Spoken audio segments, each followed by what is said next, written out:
Sarah, as you know, it is unbelievably hot right now, and I don't know if you can hear it, but these air conditioning units are going full throttle. Now, I'm a little bit scared to be up here. I had to stay a little bit towards the wall, and Gary's a little bit more of a daredevil, so he's standing right here. And as you can see, it is a complete mess right now. There's mud everywhere, but don't worry, the Friends of Grand Island Parks is actually completely renovating this garden. A traveling exhibit featuring Latinx immigrants in central Nebraska is now on display at the Grand Island Public Library. For people who are unvaccinated, the Central District Health Department is actually going to be administering the vaccine. I'm going to move out of the way right here at the First Aid Center here at Fauner Park, right by the Nebraska building, specifically on the northwest side of Highway 281, which happens to be District 2. But this actually poses a problem. Throughout Phase 1B, the department has been giving leftover doses to people 65 or older and even school staff, but they say it's always subject to change. And when they do take it off, they need to either put it in their purse, bag, or lap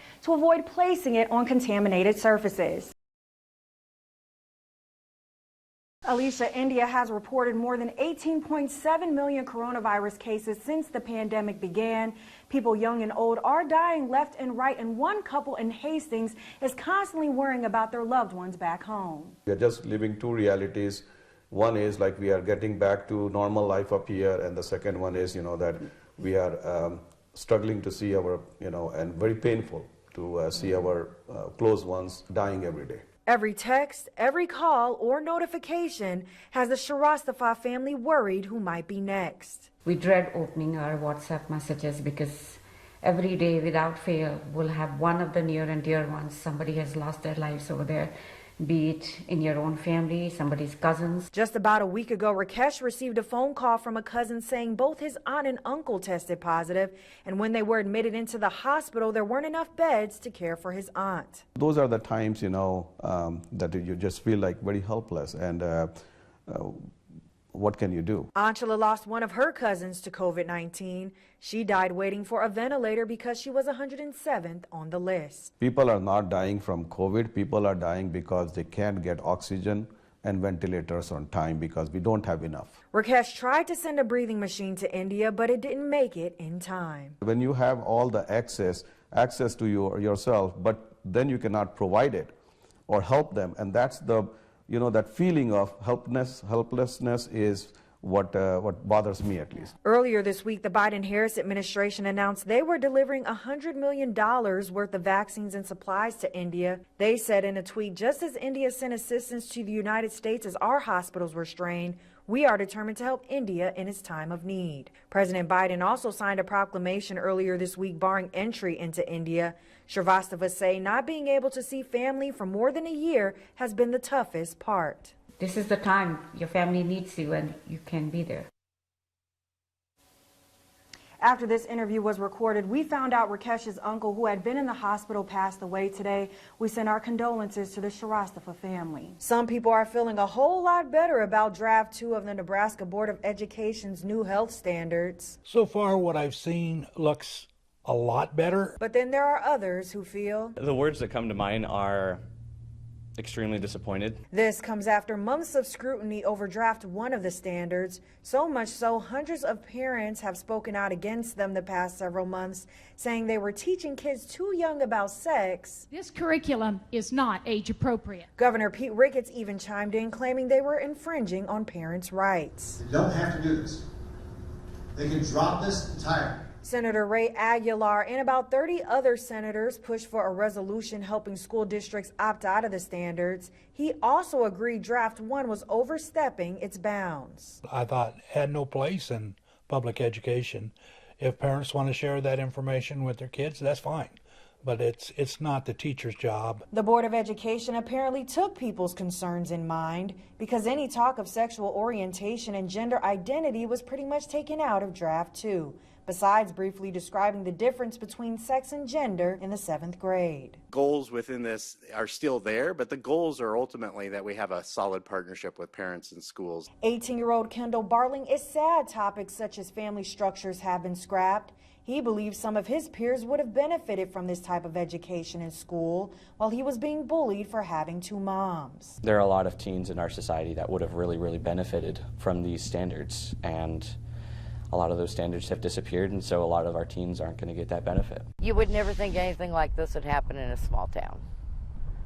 But it does. It happens everywhere, so. The shooting in Juniata that left one person dead and an officer injured last night left neighbors nearby shocked. When we got the civil defense thing on our phone that told us to shelter down, stay in place, it was like, okay. Ellen Ondrak, who has lived in the neighborhood for nearly 2 years, never expected this. No, not at all. Wayne Peters, who's also lived in the area for years, also didn't see this coming. We had an armed robbery at Casey's one time years ago, but other than that, no. At around midnight last night, Peters heard the alarm before hearing helicopters and gunshots outside. I heard about 12 total.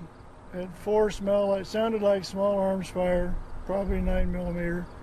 The last 4 sounded like a rifle shot. So. Ondrak didn't hear the initial gunshots, but she did see police surrounding the neighborhood. Then we heard helicopter overhead, and there was just a lot of traffic around this block. Wherever they were during the incident, both of them had this on their minds. Safety. And all Ondrak could do was pray. I did a lot of praying for what was going on, and I just more concerned with trying to keep us safe in our home, because you never know. This was just really close. Diamond Nunnally, Local 4 News, Juniata.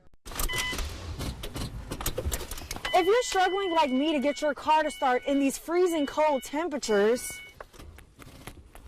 then it might have something to do with your battery. Mechanics over at Tom Dinsdale Automotive in Hastings say that's not the only issue people run into during the cold winter months. On days when it's below freezing, the fluids in people's cars start to chill, which can also cause them to stall and stop. They suggest people heat their cars for 10 to 15 minutes before they take off. Those fluids need to basically kind of thin out a little bit to make sure they're lubricating all the internal components of your engine, your transmission, because that can affect basically how they wear. Richardson suggests people get their cars serviced just before winter hits to get their temperatures checked and to make sure they have enough fluids inside their cars like oil and also coolant.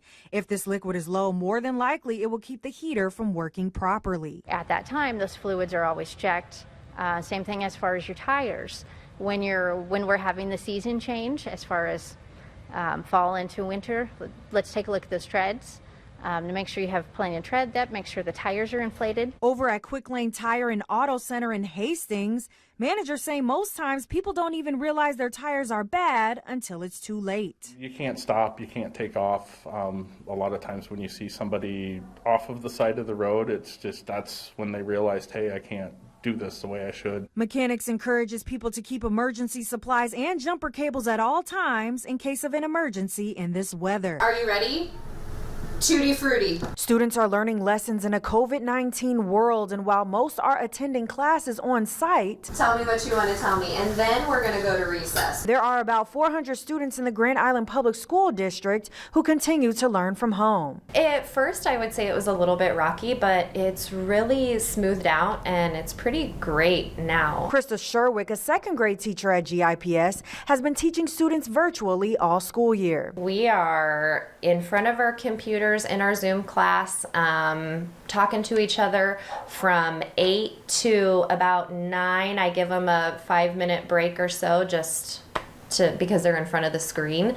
But then we're on doing math and writing. GIPS has an entire network of people working solely with these students. They have a virtual principal, teachers, a social worker, and more staff. Teachers say this amount of support contributes to the program's success. Our model is very similar to what students are experiencing in the classroom. Parents aren't expected to do the teaching. Virtual teachers struggle with attendance and keeping students engaged, but Sherwick communicates with parents to help them get back on track. Sometimes the parents will say, hey, they're just not paying attention. I worked with them. Can you spend a little more time with them? And so then we just create those times where I can work with a student one-on-one. Back in March, teachers were giving parents and students more independent time to learn the material, but now they teach students from the beginning to the end of the school day to make sure children are fully supported. Diamond Nunnally, Local 4 News, Grand Island.